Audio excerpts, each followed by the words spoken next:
Giannis is about to get traded, so I'm wearing my Bucks hat. Yeah, Ripperoni. Anyway, let's start. Oh, that slideshow. The right tool for the job is often the tool you are already using. Adding new tools has a higher cost than many people appreciate, said by John Carmack. And in the spirit of this philosophy, I stopped using LSPs. The goal is to reduce dependencies in my developer setup and use what I already have: Neovim, Fuzzy Finder, ripgrep, for two main reasons: security and portability. As a professional developer, my developer machine is an extension of the organization's attack surface, and consequently, developer machines are one of the weak links in an organization's security. And so, reducing dependencies means less supply chain attacks, and that improves the security of everyone involved. Regarding portability, minimizing the tools that I depend on for my workflow means that I can switch between machines and conduct the same experience, the same efficiency and productivity without much issue. That means I can use Darwin, Linux, and even Windows on any given day, and I'd be set up quite quickly. Right now, I only have like 2 dependencies that are Unix specific, and that's Ghosty and the fish shell, which are trivial to replace. Antithesis tackles the security of developer machines in 2 ways: physical security and software security. Physical security, they have an on-site arrangement. Developer machines are within the office, and they can standardize the security of the physical access to machines. For software security, NixOS is installed on all machines. This ensures that system setup is standardized because configuration is treated as infrastructure as code. 2 benefits to this is that security auditing is straightforward because everything is in one configuration file.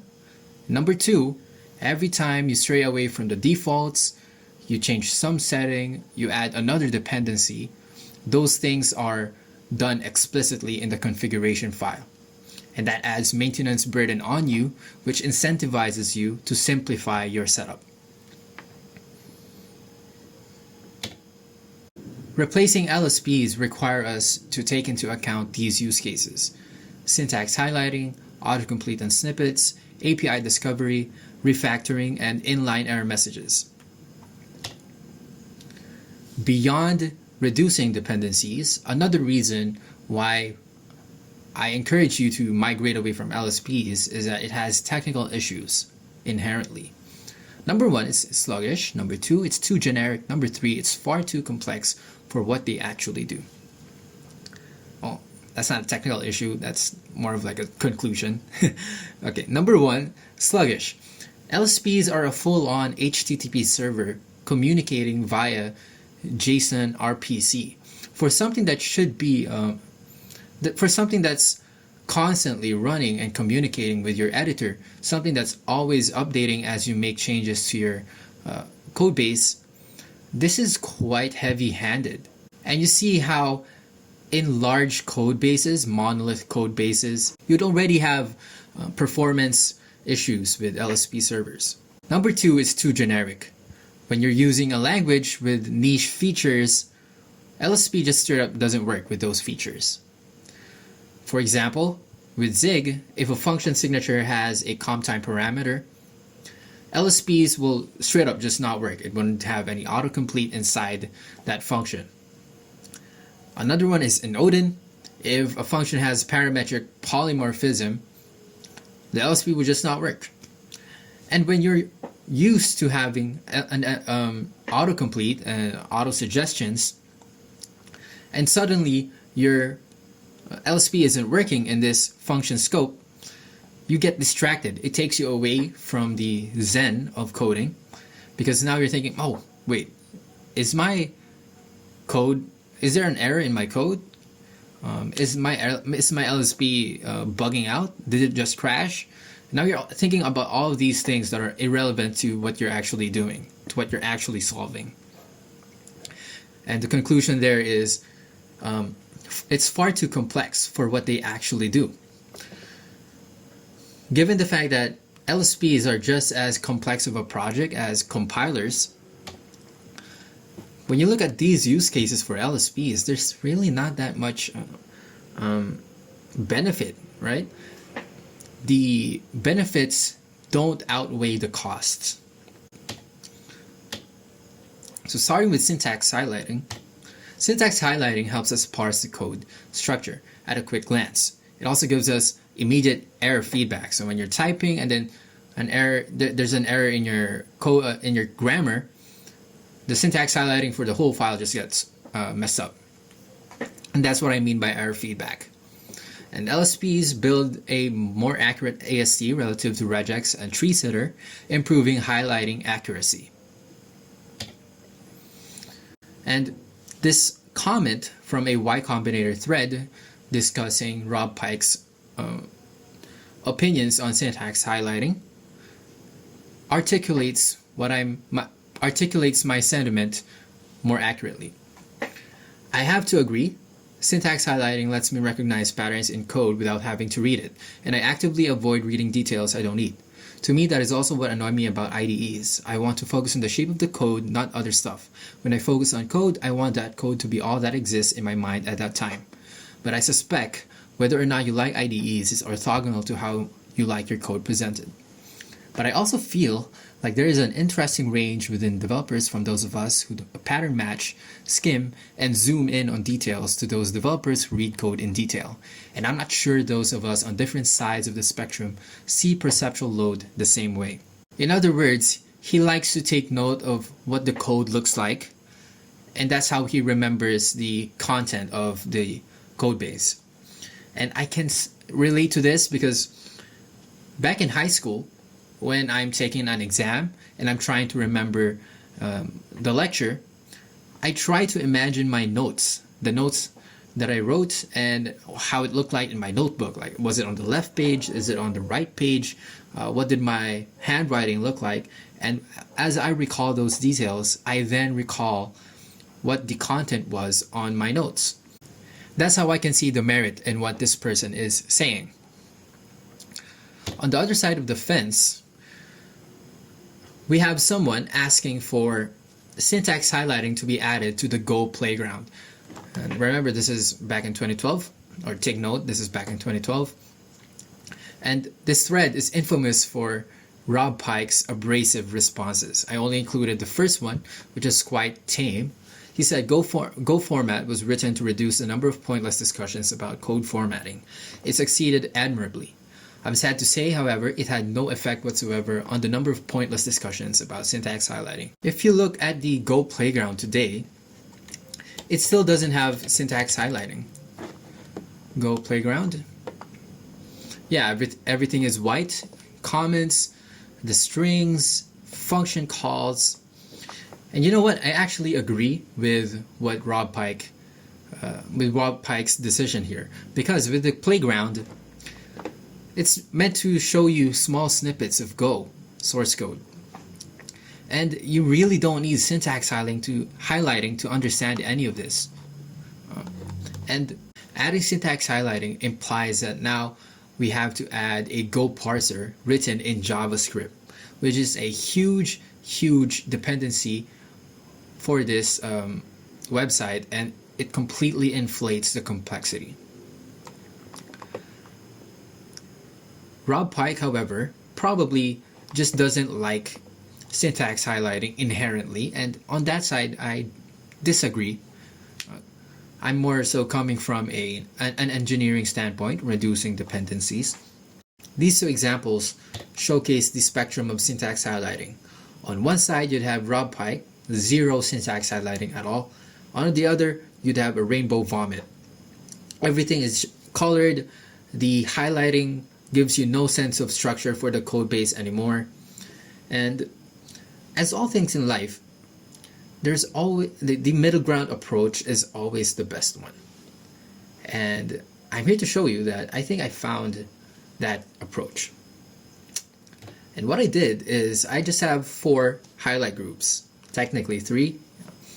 I have white, no, not technically, practically 3. I have white, gray, yellow, and red. So for white, that's source code, yellow is strings, gray is for comments, and to-do markers, fix me, notes. Inside the comment is red.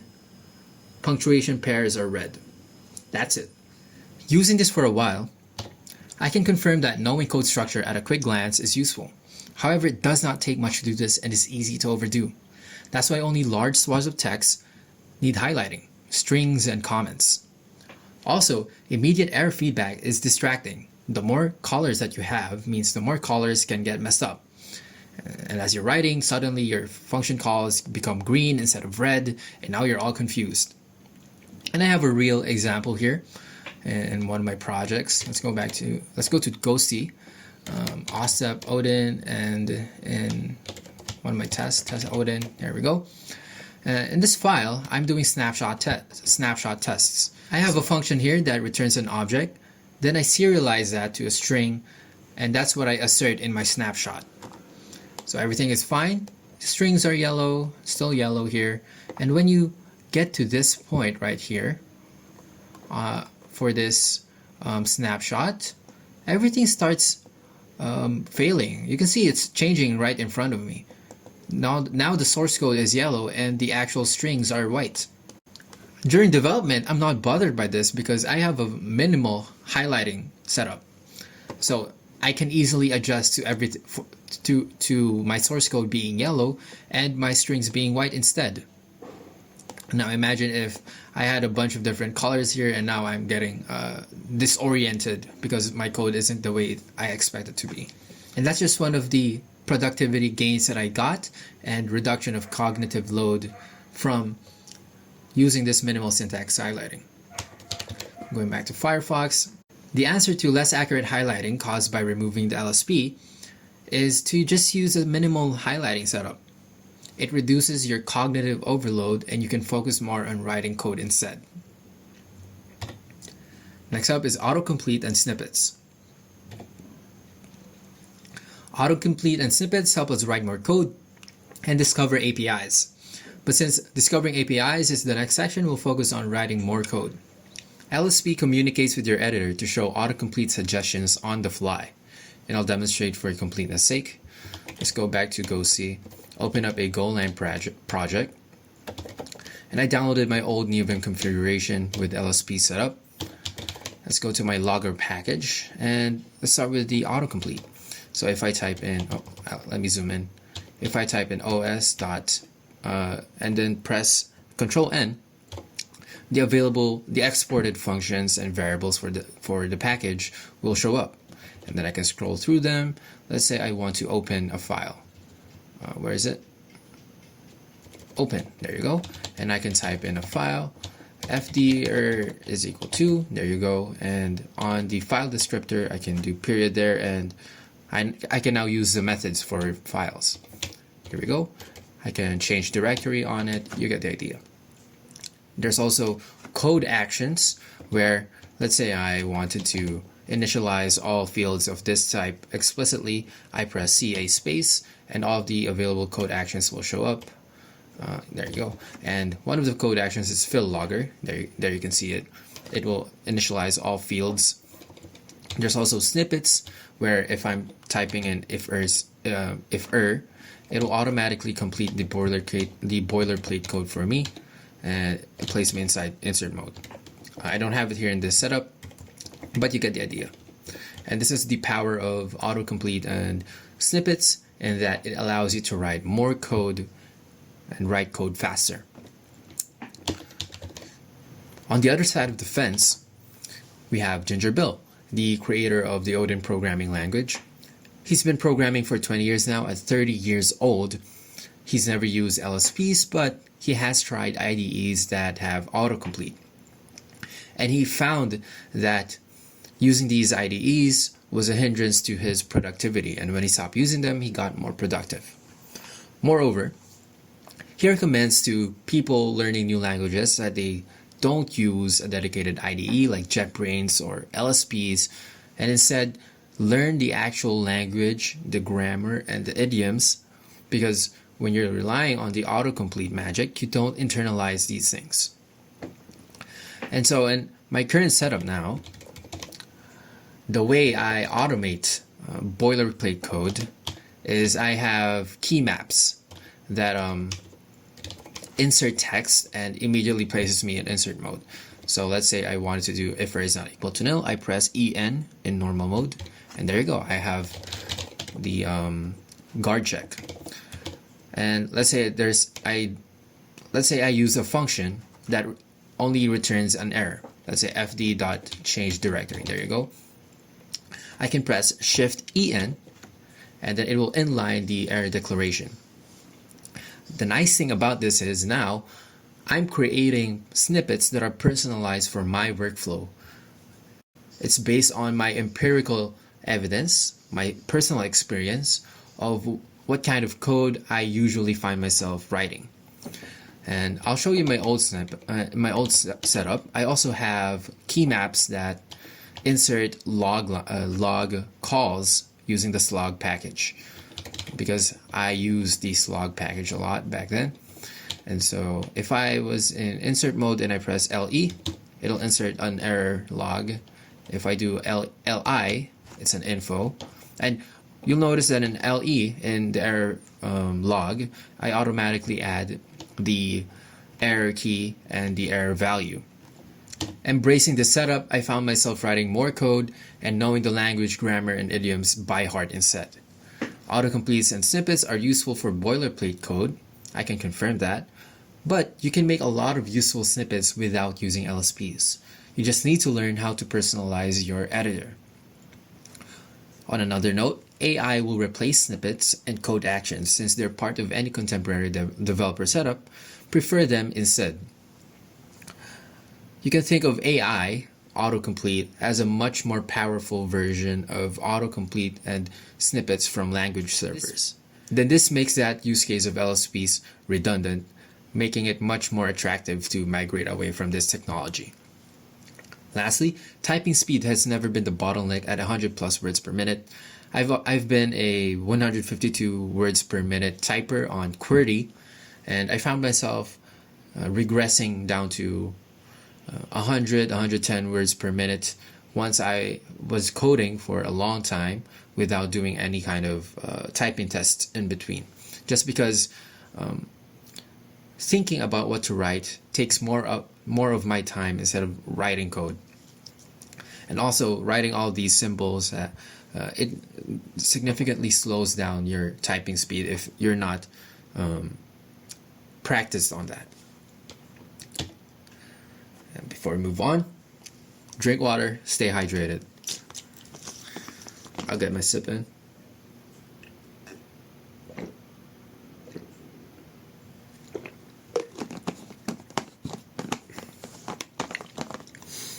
Okay.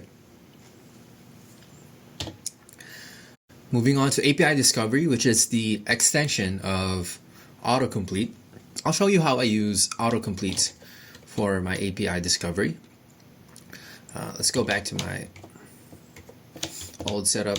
There you go. Itlog.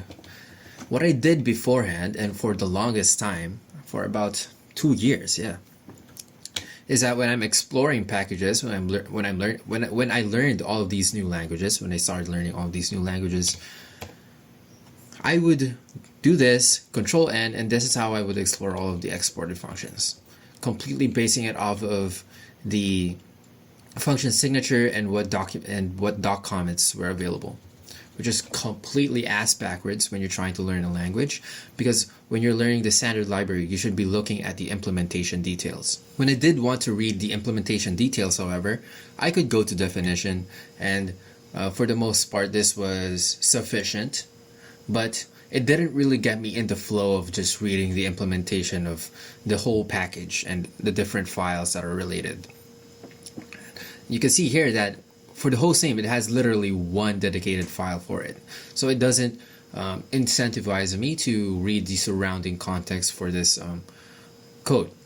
I also use this code action which shows all of the implementations of an interface. For example, in the IO package, if you look at the, here we go, the writer interface, if I do CA space here, there's a code action that shows all the implementations of the writer interface in the standard library. I don't know why it's not showing up here though, but it was an essential part of how I learned the Go standard library. And that was sufficient for me to learn different languages in Go, Rust, Zig. But let's look at the other side of the fence again with Mitchell Hashimoto in this interview on his worst practices.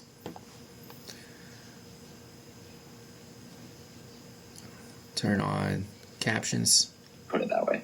Got it. So tell us, what is your worst practice? So I think my worst practice is a little bit more modern. I don't think this would have been a worst practice maybe 10 years ago, but it raises eyebrows now when I tell people. But I don't use, I use Vim, but I don't use any sort of code intelligence, language server, autocomplete, anything. Like the only thing I use is auto format on save, and it took me like until 2 years ago to get there. Like I like my editors to do nothing, so that kind of freaks people out, and I've gotten a lot of people saying, oh, that's you're working so much slower than you could be, or how can you possibly work that way, or it's whatever. But that's just how it works. If you have a library that you're trying to use, how do you look up, another function in the API? Like how do you find what you're looking for? My learning style is reading the reference manual, at least skimming it ahead of time.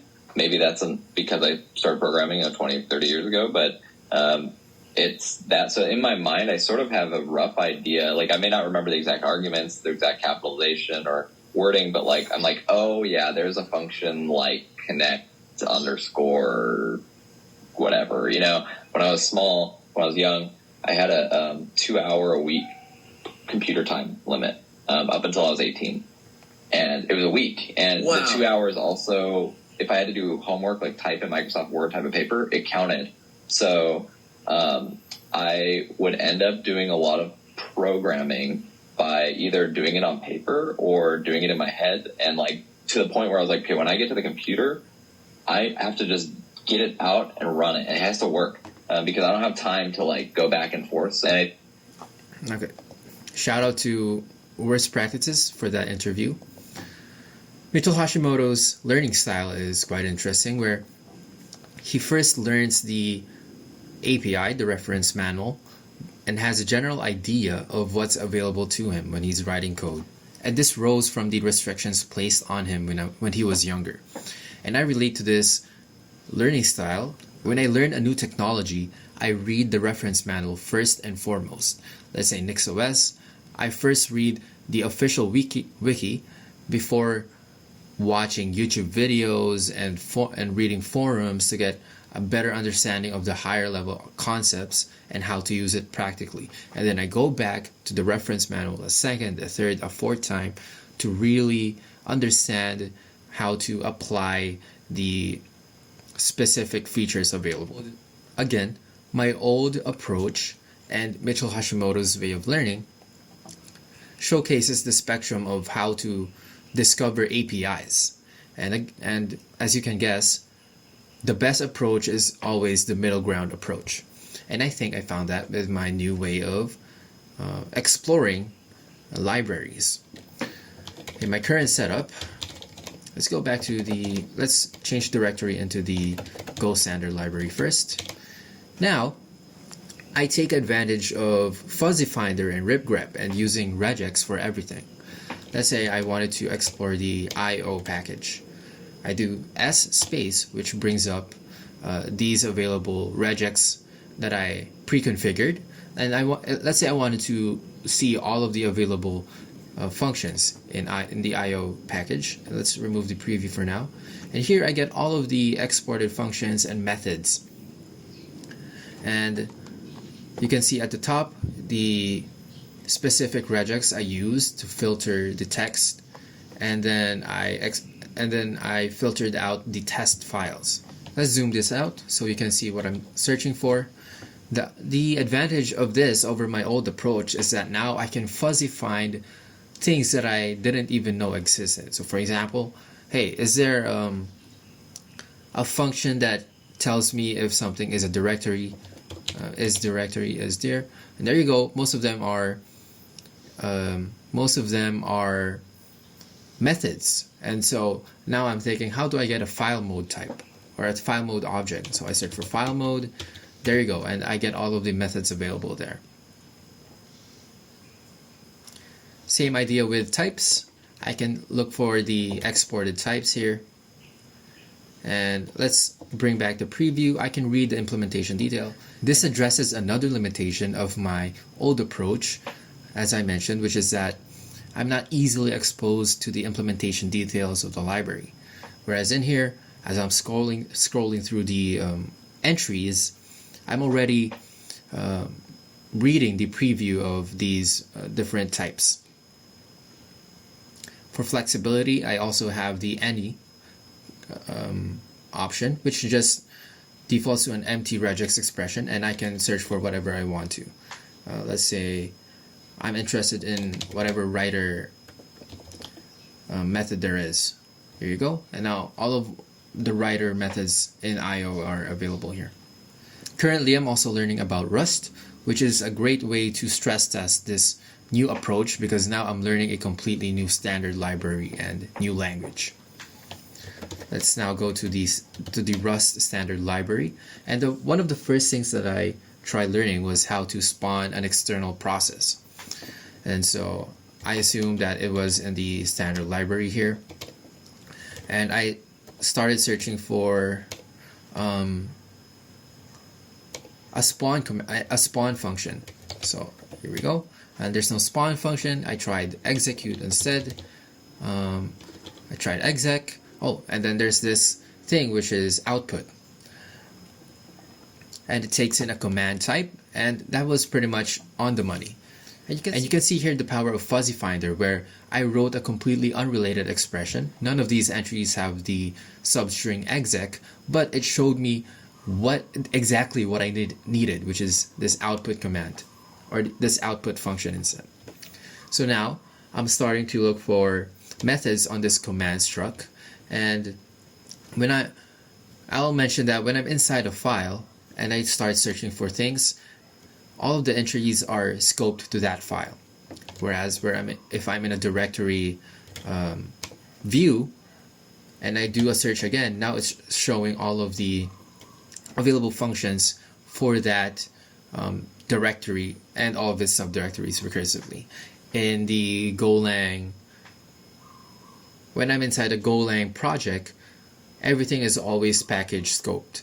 So even when I'm inside a buffer, a file buffer, and I do a search, it will always show all of the available functions in the whole package, not just the file itself. And I do it this way because in Rust, individual files can be standalone modules. Going back to what we were doing, which is looking for methods on the command type, if we start searching for it again, remove the preview, you can see here all of the methods on the command type.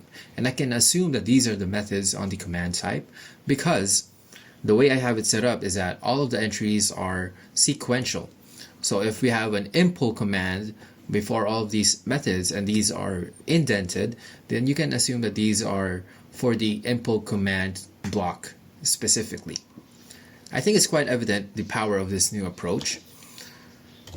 And I've been using this for quite a while now, and my insights from doing this is that API discovery through Autocomplete is a mediocre developer experience. Using Fuzzy Finder and ripgrep enables finding APIs you didn't even know existed. Opening library source files is streamlined, which leads to reading implementation details more often. And as Ginger Bill and Mitchell Hashimoto testifies to, doing this actually helps you remember the APIs and internalize their idioms instead. Moving on to refactoring, which is one of the biggest selling points for LSPs and dedicated IDEs, especially for object-oriented programming languages like C# and Java, where there's a lot of boilerplate code. For Golang specifically, the LSP handles renaming variables, code actions that shift the order of parameters around, and I'll showcase it here. Let's go back to my project, which is Golang Snacks. Log.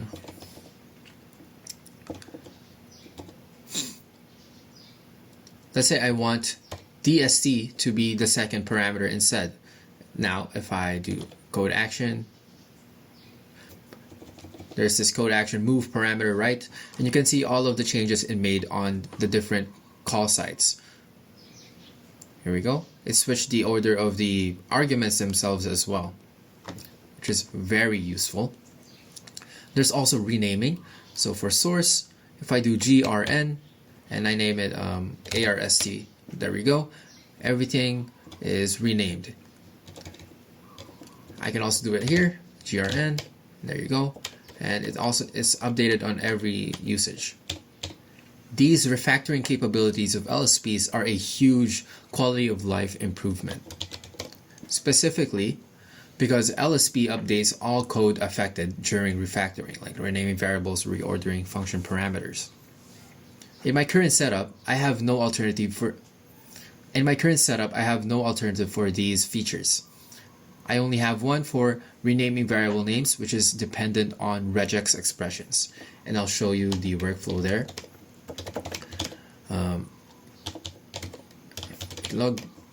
If I wanted to rename the DST variable here in this function, I'd highlight this whole function scope and then press SR, which will do a find and replace DST, and you can see that all of the DST variables are now changed.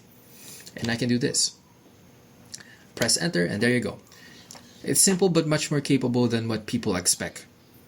And the experience can be made nicer by just keeping in mind to use unique variable names that are easily greppable. This not only improves the renaming experience, but also the grepping of this variable throughout the whole file. For example, I have a convention that for all logger variables and identifiers, I always use the identifier LGR, which makes it easy to look for all the logger instances in the file. Here you go. So there's more than 100 logger usages in here. Imagine if I instead made this the lowercase logger with the full word spelled out. There you go. Now, when I'm searching for logger, it will clash with the actual logger type. Here, I'm matching on the capitalized logger struct also. And I can do case-sensitive search here to specifically look for logger variables, but it's just more involved than just having a straight-up unique variable name like this. You understand? So again, I have a global search find and replace here with SR in normal mode, and this will replace all loggers in the file. I can also do this in visual mode, which scopes this find and replace to that selection. Logger, there you go. And then the other loggers are still LGR. Where are the other loggers? There you go. Undo that. And back. On the other side of the fence, we have Karzelinski, who is a game developer, and he wrote the first book on the Odin programming language. This is from the Discord. This is from the official Odin Discord channel. He says that, yeah, go to the definition doesn't cut it when you're not 100% sure what you're looking for. Not having LSP makes me less likely to split things into separate files because I can get good completion in Sublime for things that are not in the current file. With LSP, you do get that, and finding stuff in other files of your project becomes easier. It directly affects my project structure. To generalize what he's saying here is that when you have LSPs and dedicated IDEs, it reduces the friction in refactoring the code base. It also reduces the friction in creating a lot of indirection in your project structure by splitting everything into multiple files, which you just saw in the gold standard library earlier, which has a single method or a single function in the whole file, the hostname function for the OS package. I was supposed to show how to rename variables using regex only after this slide, but I already demonstrated it, so let's move on. My insights on my current setup is that long and unique variable names are incentivized, improving readability and especially greppability of the code. It also adds more friction in splitting code into multiple files, adding indirection in your project structure, making it simpler. There's also more friction in refactoring, which clarifies when to hack and when to polish. Moving on. Inline error messages. And I'll showcase this, but you've already seen it earlier. And it's just about having this in your editor directly. There you go. And my alternative here is to just use the quick fix list combined with the make program feature of Neovim. Inside a Go project, I first set the make program variable. This is going to get run whenever you do the make command. So here I set it to go build scratch.go. There you go. And now let's add an error to this file. And I do make. Oh, let's save it first. And if I do make, there you go. I get all of these syntax errors. Now I've automated this so that when I'm saving the file through my key map, it adds all of those errors to my quick fix list. So when I do Control E, there you go.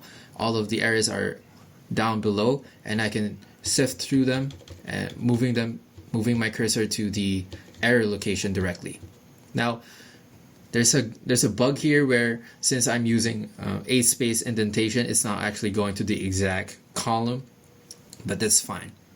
And that's about it. If I needed more information on the errors, I can go to the command line and specifically build here. In other languages like Odin and Rust, you'd have more information on what exactly is wrong with the error. But inside the editor, you simply need a good summary of the error and you usually know what's wrong. After using this for a while, I figured that it's essentially the same experience, which is a good thing. I have a slight preference for the new approach, however, since the errors are now scoped to the lower portion of my screen instead of showing up in line to where my cursor is, which is kind of distracting when I know that there are errors in my file, but I don't want to acknowledge them at first. Because, for example, here there's a lot of errors, but it can be simply fixed with this right here, and now all of the errors are gone. And sometimes I just want to ignore that and go on with my day.